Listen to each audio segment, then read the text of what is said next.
사람들은 부모의 사랑을 당연하다고 말합니다.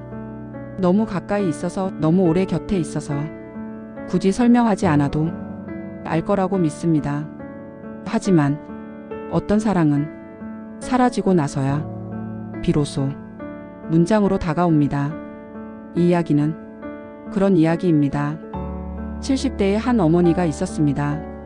난소암 말기 진단을 받고 호스피스 병원으로 옮겨지던 날 어머니는 아무에게도 알리지 않은 채 종이 한 장을 꺼냈습니다. 유서였습니다. 길지 않았습니다. 단 14줄. 평생을 말보다 행동으로 살아온 사람이 마지막으로 남긴 말치고는 너무 짧아 보였습니다. 하지만 그 안에는 어머니의 전부가 담겨 있었습니다. 어머니는 자식들이 모르는 곳에서 조용히 글을 써 내려갔습니다.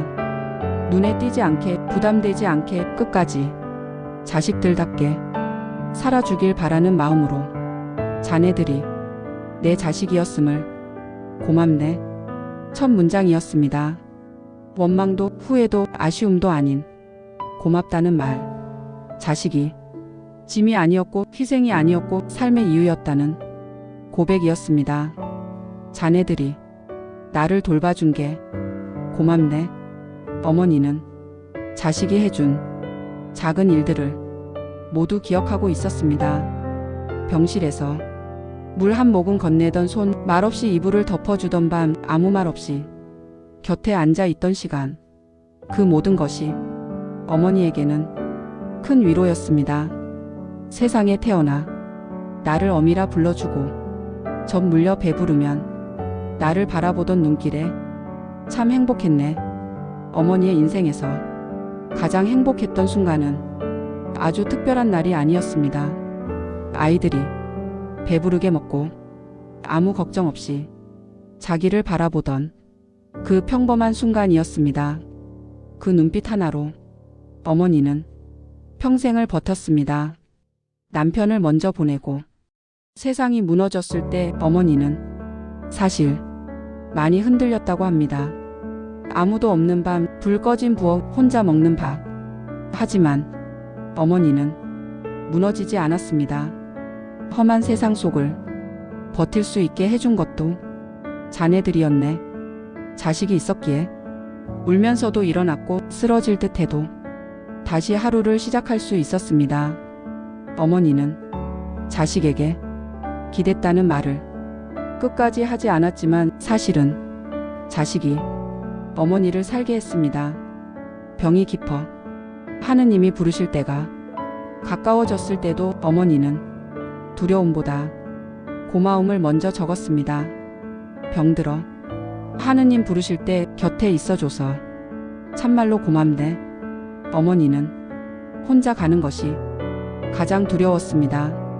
그래서 자식들이 곁에 있어준 그 시간들을 끝까지 붙잡고 감사해 했습니다. 자네들이 있어서 잘 살았네. 자네들이 있어서 열심히 살았네. 어머니는 자신의 인생을 불행하다고 말하지 않았습니다.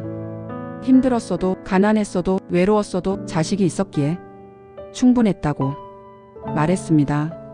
그리고 어머니는 마지막으로 자식들의 이름을 마음속으로 불렀습니다.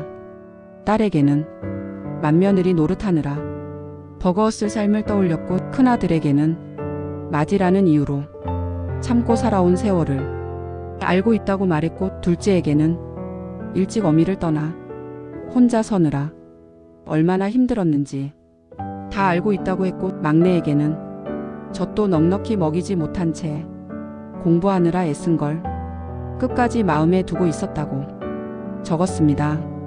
어머니는 단 한 번도 미안하다는 말을 쓰지 않았습니다. 대신 이 말을 남겼습니다. 고맙다. 사랑한다. 그리고 다음에 만나자.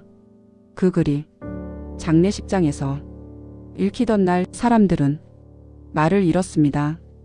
누군가는 그 자리에서 주저앉았고 누군가는 끝내 소리를 내어 울었습니다. 어머니의 장례식장은 그날 눈물바다가 되었다고 합니다. 자식들은 그제야 알았습니다. 어머니는 끝까지 자기 이야기는 남기지 않았다는 걸. 아프다는 말도, 외롭다는 말도, 서운하다는 말도 끝내 쓰지 않았다는 걸. 어머니는 떠나는 순간까지도 자식이 짐을 지지 않기를 바랐습니다. 그래서 고맙다는 말만 남기고 떠났습니다. 지금 이 이야기를 듣고 계신 당신에게도 부모님이 계신다면 오늘 괜히 전화 한 통 해보셔도 좋겠습니다. 길지 않아도 됩니다. 대단한 말이 아니어도 됩니다. 잘 지내? 그 한마디면 충분합니다. 부모의 사랑은 늘 먼저 와 있고 우리는 항상 늦게 깨닫습니다. 여기는 인생 이야기 쉼터입니다.